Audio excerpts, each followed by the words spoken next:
Good morning. Thank you all for joining us. I see people are joining us from all over, near and far. Thank you. Thank you. We appreciate you joining our conversation this morning. I am Tamaya Orell, Chief People and Equity Officer at United Way of Metro Chicago, and I'm thrilled to be here on Juneteenth to welcome you to a conversation on structural inequality with Dr. Andre Perry.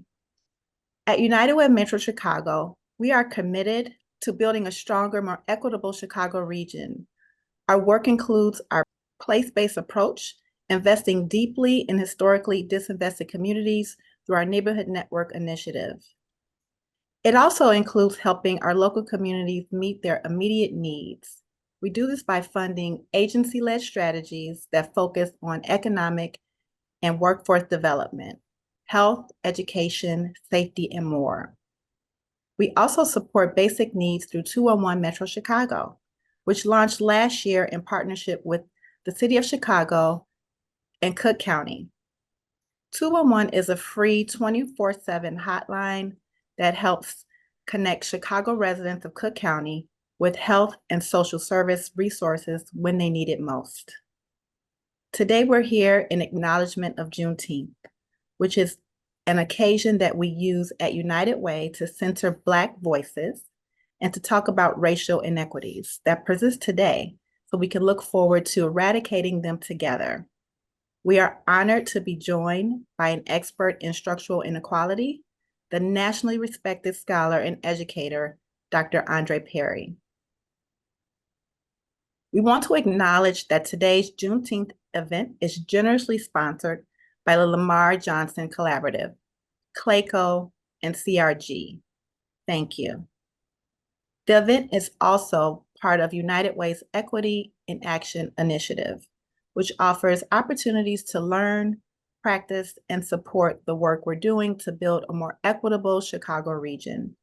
Equity in Action is supported by founding sponsor, Winston & Strawn, LLP. Thank you.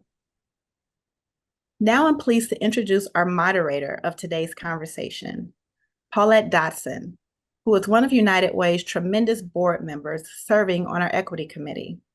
Paulette is also an executive leader and board director with extensive experience as a strategic advisor to CEOs and boards of directors of Fortune 500 and largely privately held companies. She most recently served as general counsel and corporate secretary at Alright Inc., a global human capital and business solutions provider. In addition to her impressive resume, Paulette has been a committed champion of United Way's work to advance equity in our region, and we are grateful to her for moderating today's conversation. I'm going to turn things over to Paulette now, but I just want to offer you one more thank you for joining us for our Juneteenth celebration. Paulette? Well, thank you, Tamaya, and welcome everyone. We're delighted to have an audience, especially spanning a wide variety of industries, backgrounds, and geographic locations. Thank you all for being here and making the time for this really important conversation. The Juneteenth holiday has passed, as you all know, but we're pleased to have you here with us today for our Juneteenth celebration. As you already know, Juneteenth commemorates June 19th, 1865, the day when the last slaves in the Confederacy finally received their freedom 2 years after the Emancipation Proclamation. The holiday has been celebrated ever since by Black Americans and received national prominence when President Biden made it a federal holiday in 2021. The commemoration of Juneteenth is a time of celebration, but the Equity Justice Initiative reminds us that Juneteenth does not denote a struggle completed or a finish line reached. Today, the Black community still faces injustice and inequality, both personal and communal, across a variety of measures. We want to use our platform today to elevate some of these challenges because we believe that understanding them is the first step towards improving outcomes for Black residents in the Chicago region. Racism is personal, but it can also be structural. Neither is acceptable, but structural racism can be especially pernicious because it is often hidden and woven into the fabric of our lives. Our guest today has been instrumental in uncovering one particular facet of structural racism, asset devaluation. I'll let him explain more about what this means, but first, I am honored to introduce him. We're thrilled to be joined today by Dr. Andre Perry. Dr. Perry is a senior fellow at the Brookings Institution, scholar in residence at American University, professor of practice of economics at Washington University, and a regular contributor to MSNBC and other national news outlets. His work focuses on race, structural inequality, and education. He's also the author of the recent book, Know Your Price: Valuing Black Lives and Property in America's Black Cities. We're so honored to have him with us today. Before we begin our conversation, I'll remind our audience that we'll be able to take some of your questions for Dr. Perry towards the end of the hour. If you have a question along the way, please feel free to submit it to our team using the Q&A function, which you can find as an icon at the bottom of your Zoom screen. For those who submitted questions ahead of time, please know that your contributions have been incorporated into our moderated questions, and some may be elevated on screen during our Q&A if time allows. Thank you. Now let's jump right in.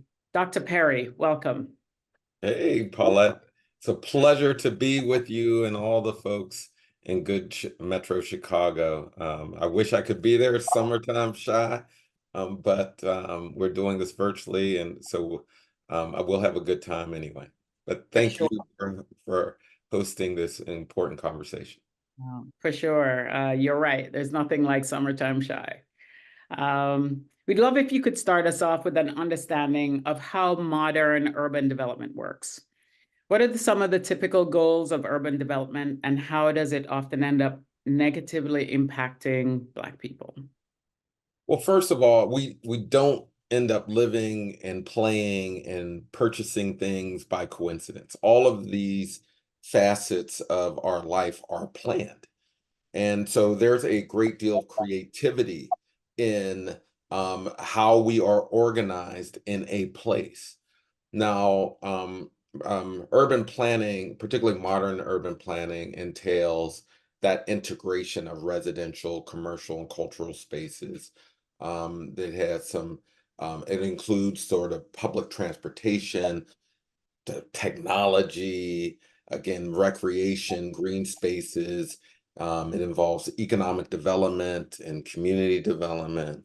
And it has some pretty important goals. We want to create sustainable communities. We want livable communities. We want places that are productive in terms of the workforce.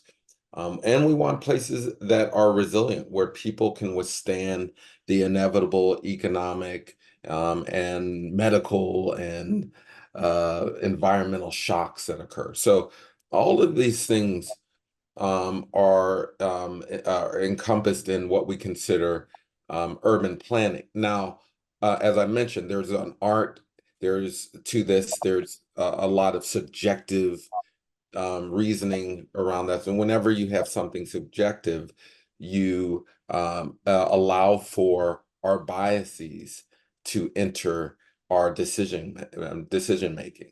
And so that's where racism and structural racism can be found, that our prejudices sometimes end up being codified in the policies and practices that determine where we live, where we work, where we play. And so there's a long history of that, but certainly those biases did not end with certain legislation, just as oppression did not end with certain laws being passed. So we are still struggling to dismantle this architecture of inequality that is really embedded in how we are organized as a city and as a community. And so my work really tries to dismantle that architecture to say, hey, here are some policies that really prohibit us from being inclusive, from people benefiting from the various investments in place. And so that's where my work falls into the overall urban planning scheme. Yeah, so as you talk about architecture, structural architecture, one of the things that folks are really familiar with is historic redlining, which for those of you who might, one summary is that it was a discriminatory denial of credit and other services to specific neighborhoods, and how it negatively impacted Black people's ability to build wealth.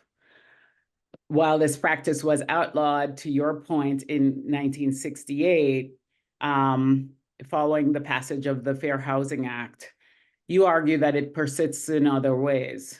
Can you talk some more about what present-day redlining looks like?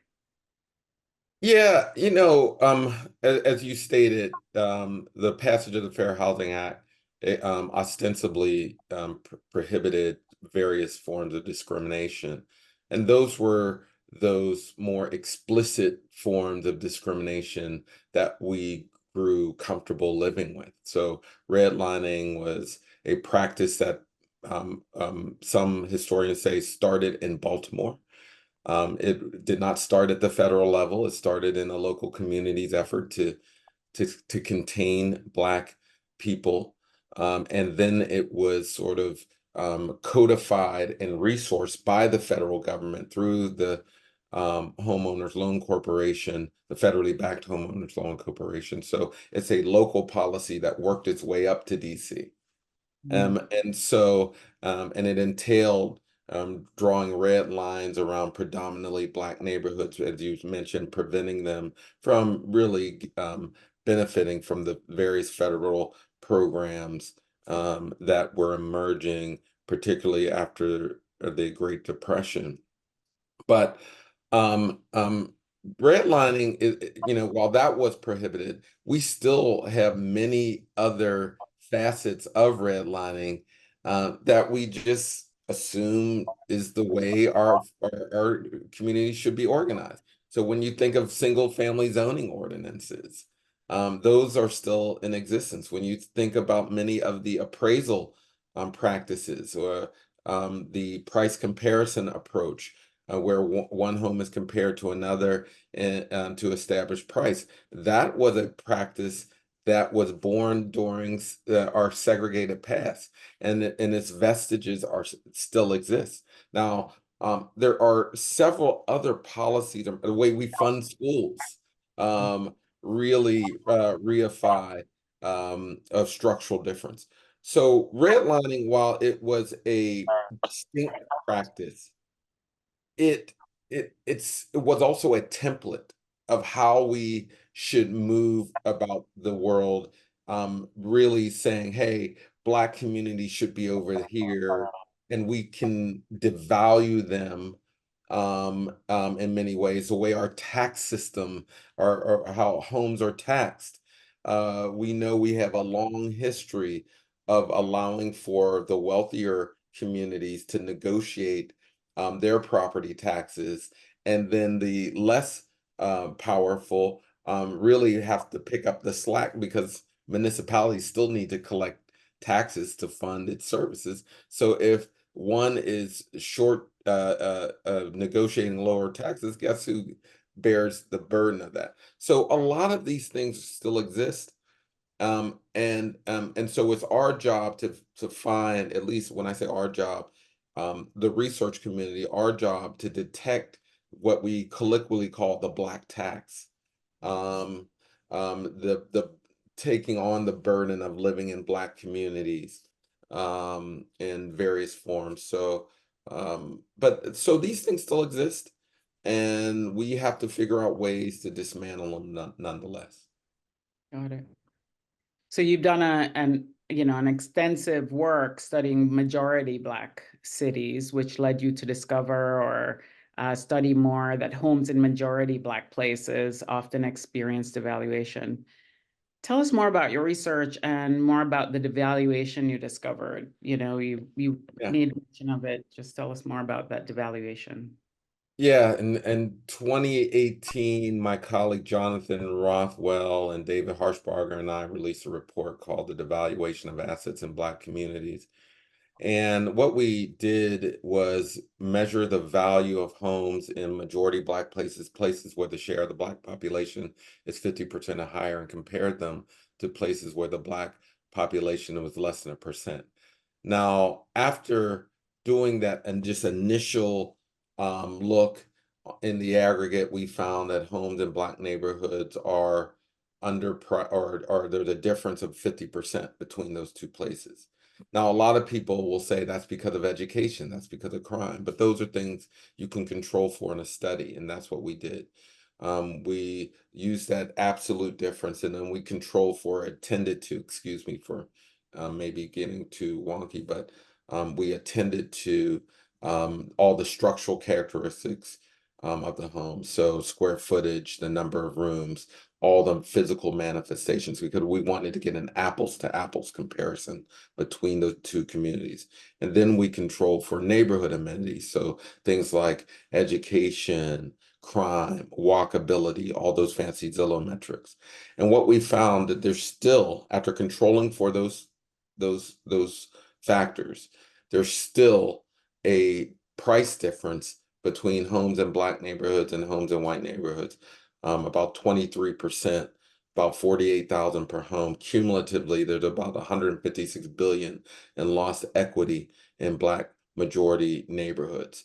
And now I always put this in the context so people could understand what that means, because we throw around billions all the time. 156 billion is the equivalent of 4.4 million Black-owned businesses, based upon the average amount Black people use to start their firms. Would have paid for more than 8 million four-year degrees, based upon the average amount of a four-year public education.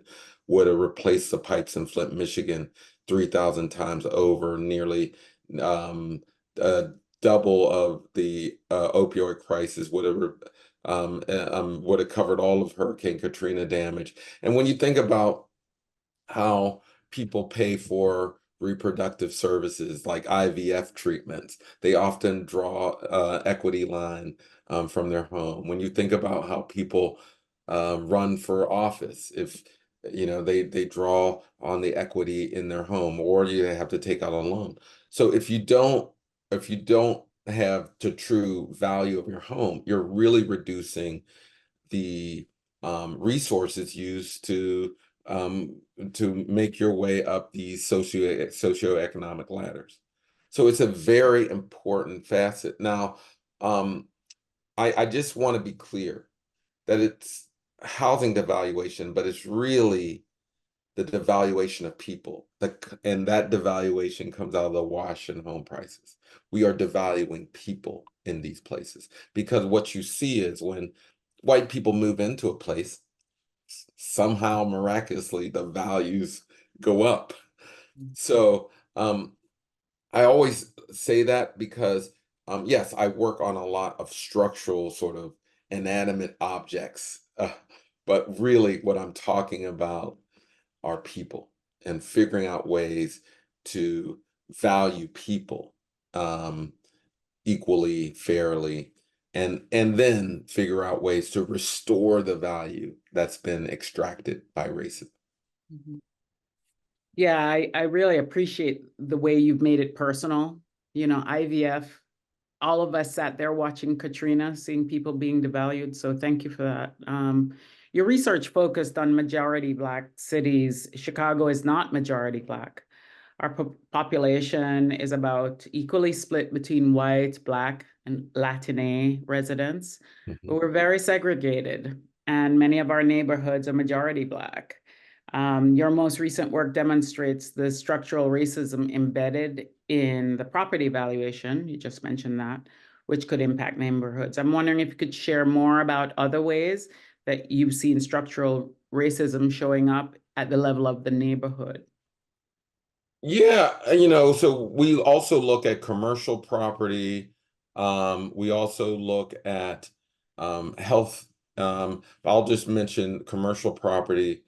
About 80% of all commercial real estate is owned by 1% of all of your top earners.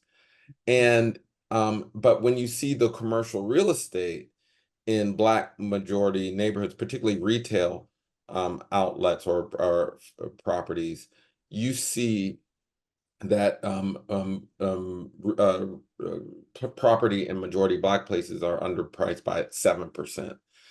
And across the country, why that is important is that about half of all wealth that's created through real estate comes from commercial real estate. And so it's not just our homes, it's the commercial property, it's businesses. Another thing we looked at are the value of businesses. One of the more creative studies that we did, and it's the title was 5-star reviews, 1-star profits. We scraped all the Yelp data from businesses all across the country. And what we found is that Black, brown, and Asian-owned firms actually score higher on Yelp, but they get less revenue when they are situated in Blacker neighborhoods. Now, one thing about that study that our elders used to say that rang true ultimately, is backed up empirically, is our ice is just as cold. Our ice is just as cold. I used to hear that all the time growing up in Pittsburgh, and it's true. Black-owned businesses are in terms of quality are just as good, at least the neighborhood-facing ones that we tended to measure. And but we're not, but we're judging them based upon the Black people around them that are proximate to them. And so when we devalue people, we devalue the business. And why that's problematic is that if you devalue businesses, you're not allowing the top businesses to rise. You're getting less revenue. In fact, it's this devaluation is costing high quality businesses, those with 5 stars, upwards of $4 billion a year, just because we're not treating them in the same way that we would if it was in a white community. So for me, this devaluation goes beyond homes, although in Chicago, when we looked at the Chicago, Naperville, Elgin area, we found that the price difference was about 28%, about 37,000 per home in 2018, a little bit higher now. But that's just a loss of money for homeowners, for municipalities, for states. So we should all be concerned when the pricing and valuation of property is distorted or tilted in a way that really prohibits or throttles growth in Black communities. Thank you. So far we've been talking about discrimination against places, but as you say in your book, people and places, and you even said today, are inextricably linked. So tell us about this perception of places and how it impacts the people who live in them. Mentioned education and that kind of thing. It would be great if you could develop a little more on that. Yeah, I give you a little bit of history. I got into housing. People got, where did you come from? Yeah, I didn't think you was a housing person, but I was an education person. I ran 4 charter schools in New Orleans, and I became disaffected with the charter school movement, largely because of a phrase I used to hear all the time, largely stemming from the business community, was that if we could only fix the schools, everything would be all right. And it was, if you understand education, you understand that the predictors of academic success, most of them fall outside of the schoolhouse. And a lot of that involves housing and workforce. You know, one of the fastest ways to increase academic achievement is getting somebody a good job, giving them a stable household. The test scores go way up very quickly. So, but I started just seeing how we, you know, abdicated our responsibility from dealing with these very basic urban planning needs of housing, of workforce, of economic and community development. If you can say what people do all the time, let's just fix the schools. That's a way of saying we don't have to deal with these wealth issues over here. Let's blame the people. One of my favorite sayings, and if you talk to me long enough, I say this as much as possible, like it keeps my teeth white. But my favorite saying comes from Thich Thich Nhat, who Vietnamese philosopher who passed a few years ago. He used to say, if you're growing a head of lettuce and the lettuce isn't growing, you don't blame the lettuce. You look to Right. see if it's getting proper rainwater, if the soil is enriched, it's getting proper sunlight. You never blame the lettuce. When things go wrong in Black communities, we blame Black people. We blame and education is you can subtly blame people through education. Oh, you have to learn this and things will be okay. You'll get wealth through education, and actually education doesn't predict for wealth as much as wealth predicts for education. Mm. And so that's when I started getting into these other factors, because we constantly try to blame Black people for their plight and not looking at the policies, playing off that metaphor, not looking at the soil, the sunlight, the rainwater that would allow for people to grow. Now, nothing grows without investment. So if we really want to see growth in communities, we have to invest in growth.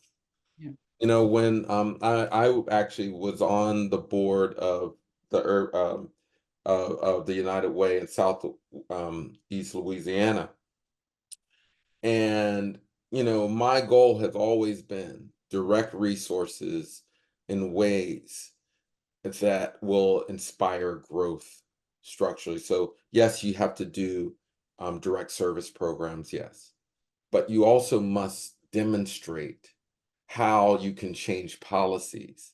So, because ultimately that's what you want to do, that you want to change the structures that are really prohibiting growth. Because when people have resources, they have the good schools, good housing, people flourish, Mhm. they thrive. But wealth and thriving, and we have a lot of studies on this, are so inextricably linked. So as you deal with housing, you deal with the built environment, you allow people to own commercial real estate, you allow people to have walkable neighborhoods. Hey, people thrive. And so talk more about that. You know, this talk has really focused on the devaluation of homes at the community level, but it also matters on the personal level. And I think you've started to tease that out. One of the pernicious effects of redlining was that it systematically denied Black people an opportunity to build wealth, as you've said. So let's talk about solutioning, you know, and building wealth. What are some of what are you advocating for in terms of the solutions? I think people are really hungry to hear, okay, how do we go forward? And would love to hear some of the, you know, the ways you're thinking about that. Yeah, so there are a couple of things. I'll speak very specifically to housing devaluation first, but then I'll widen the aperture a bit. You know, one of the things I really want to see changed is the way we value homes overall. So I mentioned the price comparison model, where you can compare one home to another, essentially to get a average sense of price.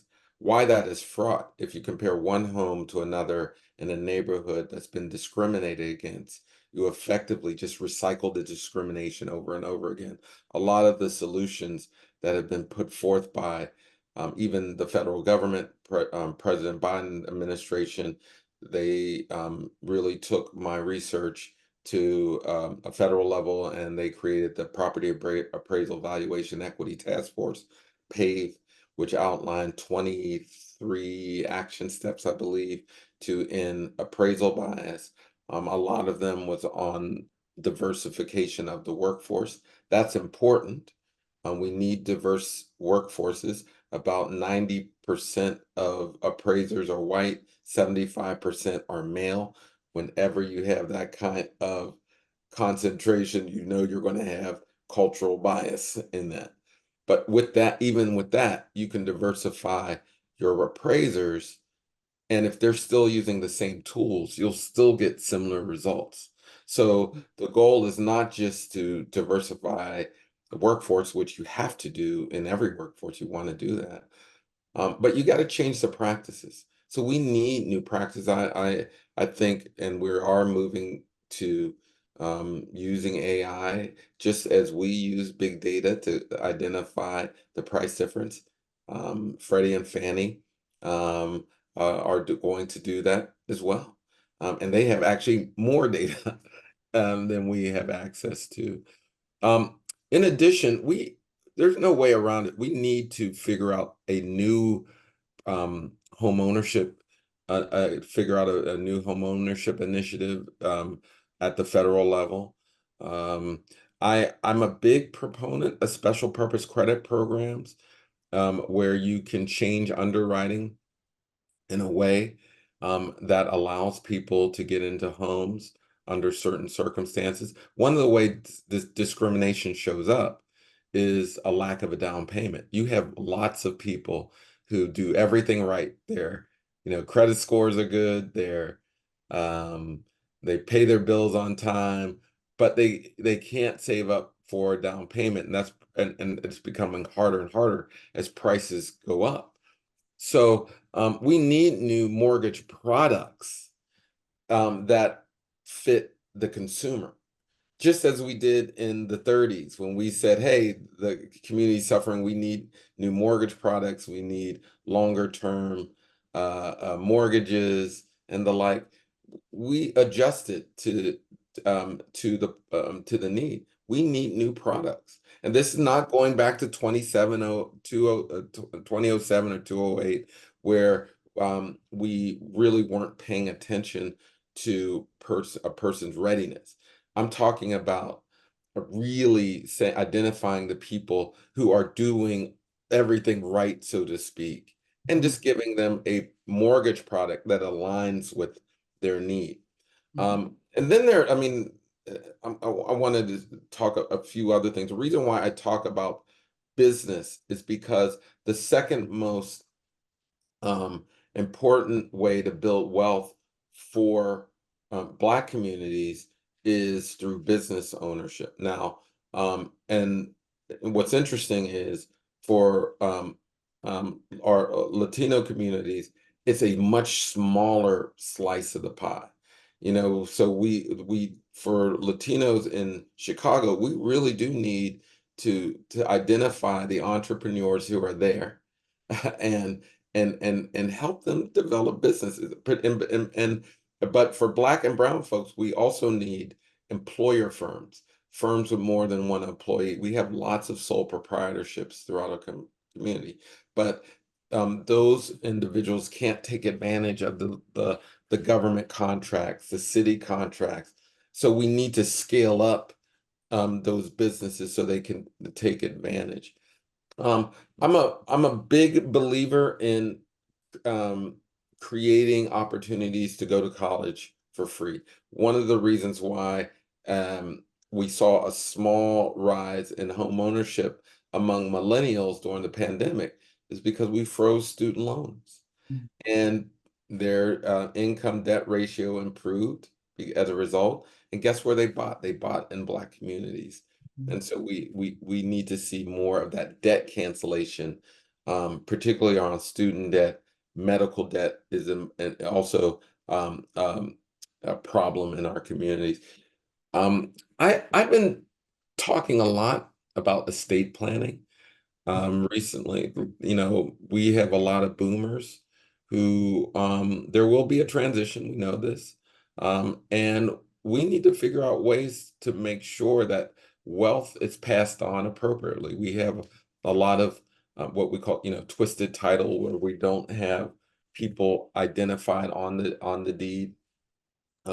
People are not making clear who they're passing on their property to, and that sort of confusion has led to a lot of land and property loss in communities. So in particular, Black and brown folk, we need to figure out ways to start talking about this kind of estate planning, to say, hey, we don't live forever. And we have to have a plan. As soon as I would like, as soon as you purchase a home, it might sound morbid, but as soon as you purchase a home, as soon as you get a property, you need to start planning on who's going to have it in the event something happens. Right. So I mean, those are just some ways that I think we can help communities. But I do want to be clear, because when you're talking about the downstream impacts of of lower wealth or no wealth and of devaluation, you are talking about crime. When you're talking about a lot of the ills that we are dealing with. And the reality is, I mean, from my perch, looking at data, that there's no way around it, that you have to deal with these big long-term structural things. Yes, we need programs, we need mentoring programs, we need better schools, we need a good quality public safety. But if people don't have a certain level of wealth, you're really not trying to stop the downstream problems. You know, and it's clear, you just don't see middle class people of any stripe, um, really, committing crimes outside of, mental health. And middle class and upper middle class have different types of crimes, white collar crimes, tax evasion. We can talk about that all day long. And, but in terms of violent crime, the things that are making the news that people hear about and are concerned about, we've got to have a conversation about how to do sort of a bookend approach. Yes, we need these downstream solutions, but you're always going to have these if you don't deal with the upstream. And so we need leaders who can speak to both, and not demonize anyone for leaning on one or the other. That we need to have a robust, comprehensive discussion about long-term and short-term strategies. Yeah, it feels like, this focus on what we want as a whole community, what is the quality of life we want for our whole community, not just the segregated part of the community that we live That's in. I'm glad you brought this up, because I just started a new Center for Community Uplift. And the EGOT winner, John Legend, helped me open that center a few weeks ago at the Brookings Institution. It was a big deal. And Congratulations. oh, thank you, And we're going to actually work on increasing well-being and wealth for communities all across the country. We'll be doing a lot of good work in Chicago coming up. But one of the charts that I show, I open up with a scatter plot, and a researcher told me never open up with a scatter plot, but I did it anyway. And it's a scatter plot showing as Black well-being increases, white well-being increases. That we are inextricably linked. That investing in one does not come at the expense of the other. And that is sort of this trick you're seeing being played out in our communities. You hear it in this corrosive discussion about DEI. It's basically making the case, Why give to them and you're taking away from me? No, when you address wealth inequality, because well-being includes economic security aspects. And so when you address economic insecurity that was created by policy, you improve the well-being of the entire community. But we need more language. I mean, I was watching yesterday's debate, presidential debate, and I'm nonpartisan. I just want to be good, and I know United Way is as well. We need a higher level of conversation about how we're connected, why we need each other, why we need a culture of repair, a culture of caring. Now, we're not getting that message. And so it's incumbent upon all of us, I think, in this chat and for the seminar, who are viewing this, to go out and have a message of we are in this together. We share a fate, that investing in one does not come at the expense of another. There is no racial zero-sum game that we're playing here. We must advance the well-being of entire communities.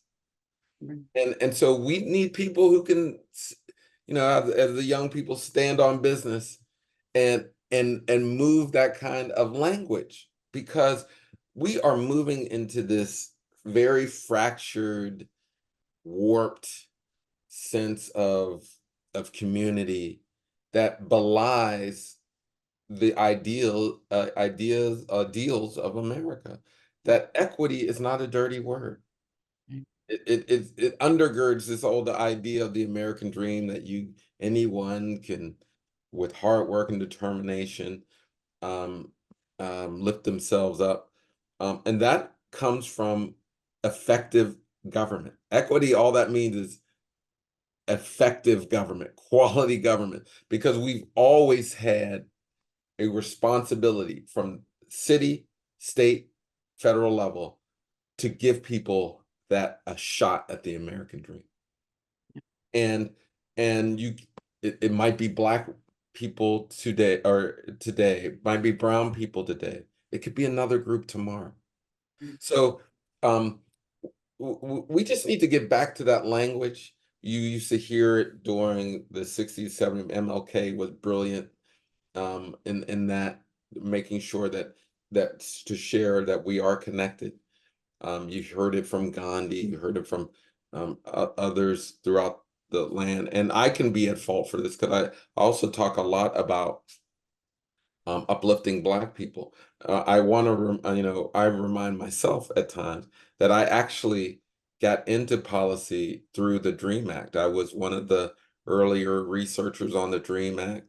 I worked in a camp, a college exposure camp dedicated to the children of migrant workers in Pennsylvania.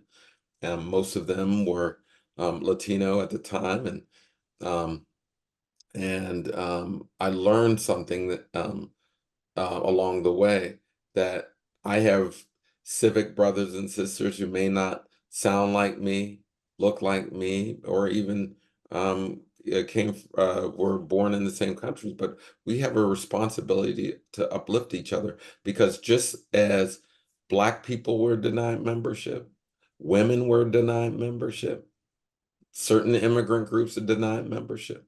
We are in this together. So we have got to remind ourselves that we should be protected by a mother country that says when any group is hurting, there is a responsibility to care for that group. And so, and it is backed up empirically. It's backed up empirically. I mean, the government for all the people, right? That's right. And for the benefit of all the folks. So I want to pause to remind our audience that we'll have time for your questions. So if you have a question for Dr. Perry, I see that many of you are using it. Use the Zoom's Q&A function, and we'll address as many as we can. So turning back to you, Dr. Perry, your research illuminates the serious challenges Juneteenth is a day of celebration. I wonder whether this new program you joined is the way you celebrated Juneteenth. But since this is a commemoration of that day, would love to hear how you celebrated Juneteenth. Yeah, I just like today, I've been speaking and sharing the good news of diversity. That Juneteenth represents a freeing of Black people, but it also is a milestone for the country as a whole.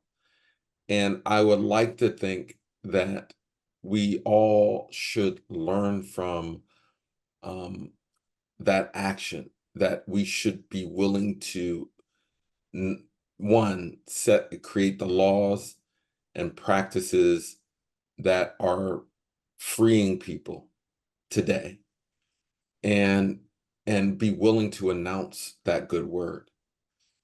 And I see a comment or a question: how can we get politicians to share that message?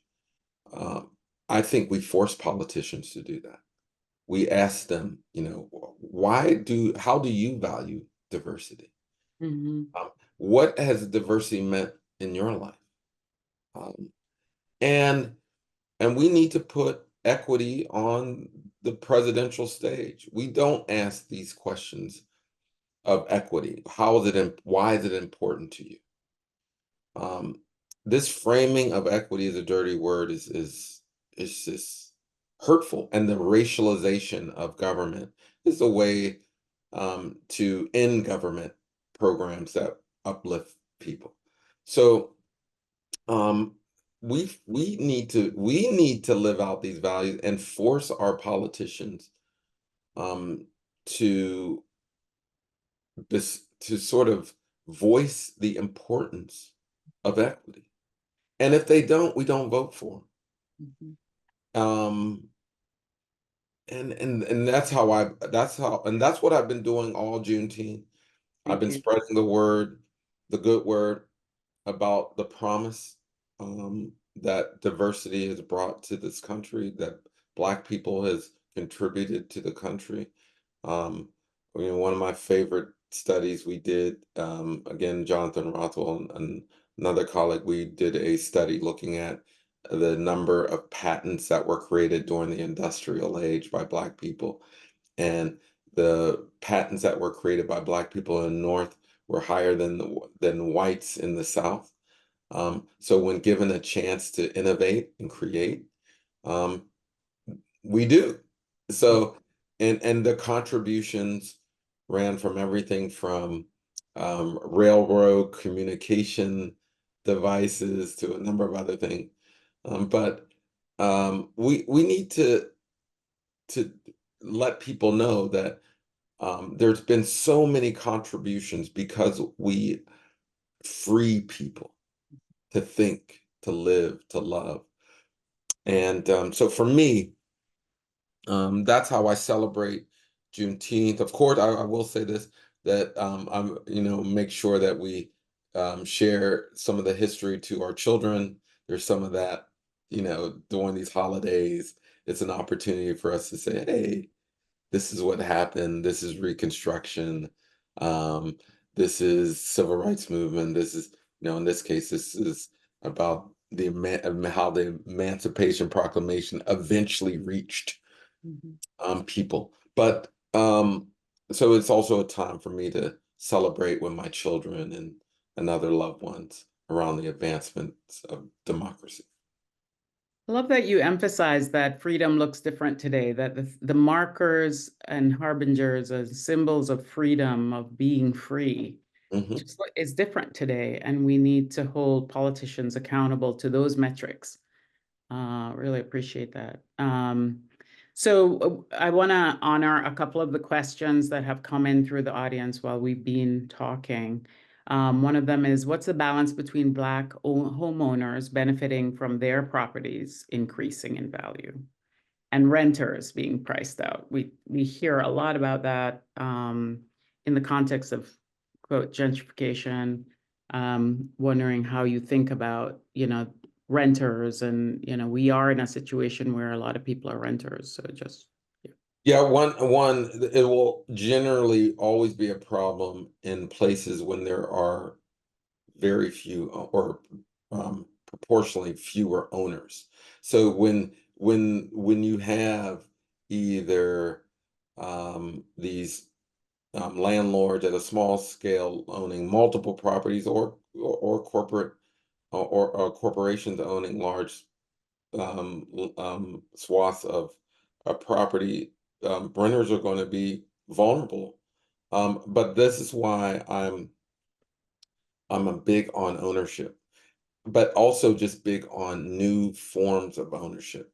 Recently, if you Google community land trusts, we need new ways to own property, and we need to, not only that, we need to relax or change some of our single family zoning ordinances to allow for more multi-purpose, multi-family units that people can actually own. Many of the programs that we have in place are really for renters when you're talking about vouchers and the like. We need programs to help people own. So when people have higher shares of ownership, and higher levels of wealth, um, you're going to see people be able to withstand increases in prices. We also just need to have a much more robust conversation around income and wealth overall. Places are always going to be unaffordable if incomes don't rise. And so I think the conversation on housing is somewhat limited because we don't talk about income. And so that's the other part of the equation. So let's not forget that how people are paid determines if something is affordable, if they can stay in a neighborhood. And so I think there's a lot of energy right now on increasing density, which will theoretically let off the pressure, but we also need programs for ownership, as I mentioned. But we also just need to remember that income is another part of the equation that we kind of don't talk about enough. Yeah, I mean, as you talk about minimum wage levels in various cities, it's all very much interconnected. So yeah, that's a really important point. One of the things you mentioned was property valuations. It's a question from the audience, and the role of community wealth. Can you just tease out a little bit? You talked about twisted title. Yeah. But land trusts, cooperatives, are those, how are you thinking of those in terms of solutioning? Yeah, I think everything's on the table. I think we need new vehicles for wealth creation in this country.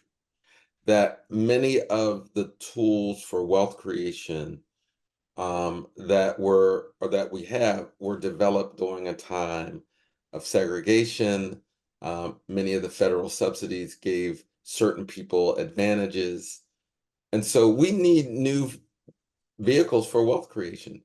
Um, I'm a big fan of baby bonds, essentially child savings accounts. When the person is born, that there is a deposit into that account each year until that person turns 18, graduates, or some milestone event, and then they get that nest egg to invest in either their education or buy a home or start a business. That many people just never have a nest egg to build upon, largely because they were denied that opportunity to build wealth. Their grandfathers were denied, great grandfathers were denied. They could not take advantage of the GI Bill. They did not they were redlined. There was employment discrimination. So it really shows up in a lack of wealth. So we need new ways to build wealth in this country.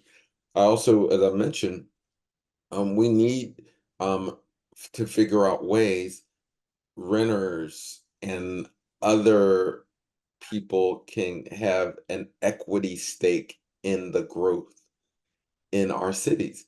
And so my good friend Lanier Richardson, who does a lot of work in the Chicago area in redeveloping the strip malls, but creating vehicles so that the residents can actually invest in these properties. So as those properties grow, the investors can benefit from it. And we need, and there are vehicles to do this where people can invest as low as $1,000 to have an equity stake in these properties. We need more of that type of activity to increase wealth. But we have too many sort of inherently exclusive practices that are extracting wealth from communities. So I mentioned sort of appraisal practices, the devaluation of property, tax assessments. We have lots of ways to extract wealth. We need new ways to build equity, and that's going to take. And these are the kind of things conversations. If I had a presidential debate, I'd be holding them. How are you going to create equity for renters, for single folks, for others who've been marginalized? We need that kind of solution-oriented discussions. And we're just not having those discussions, but they're out there. They're out there. They're happening. Like I said, Lanier Richardson is out there. There are the community land trust movement all over. There are land banks all over. Not all over, but places that are doing interesting things. We need to scale these. And so for me, that's the kind of energy I want to see in our cities, is that we keep demanding government and private and the private sector to do the same things, maybe better, but we keep demanding them do the same things. Yep. We need innovation in this space. Yeah, and so for me, it's about, hey, let's try this this cooperative model. Let's try this baby bonds thing. Let's try something else. And there was other issues. By the way, if you look, valuing Black homes by economic architecture and Brookings, we have a new, I'm not allowed to say this, but I'm going to say it anyway. There's a competition where we are giving upwards of $1 million of prizes to organizations solving for housing devaluation. So if you're working on housing devaluation, check out Economic Architecture, Valuing Black Homes initiative. It's a partnership between Economic Architecture and Brookings that we're launching in the fall. So all those who have great ideas, if you know entrepreneurs, civic organizations, others who are doing good work around devaluation, we want to hear from you. We got through Chan Zuckerberg, Progressive, and JP Morgan Chase, they've contributed to this. We want to give them a shout out. We want to fund solutions. And so it could be new zoning ordinances, it could be anything. So think creatively, and we want to invest in those ideas. I couldn't think of a better way for us to end with you with these exhortations and solutions. So thank you, Dr. Perry. We thank you for your questions. We apologize we can't get to everyone.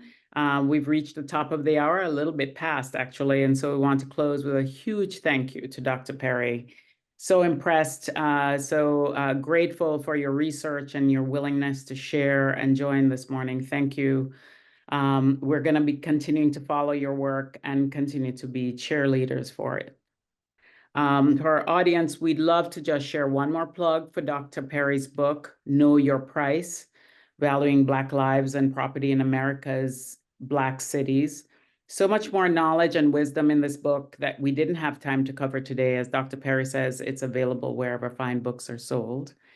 If you enjoyed today's conversation, we hope you'll check out some of the United Way's upcoming events, including the Associate Board Basics, our seminar, and board fair for young professionals to learn how to become associate board members, which will take place on July 18th. You can find out more about this and other upcoming events on our webpage, which you can see on our screen. This concludes today's event. Thank you again for spending your morning with us, and continue to celebrate Juneteenth. Thank you, everyone.